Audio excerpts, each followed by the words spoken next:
Ang challenge ko guys, sa maliit kong na negosyo guys na tinayo, paano pa magdadagdag ng product yung fast moving.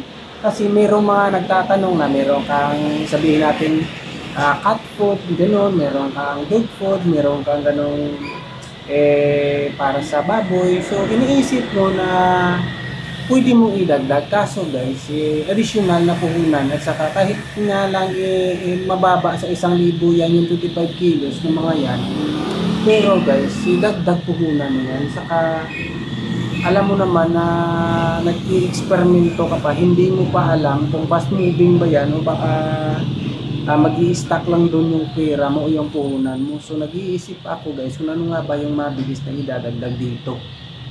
Ayan. Sa bukod sa bigas, guys, yun yung challenge ko.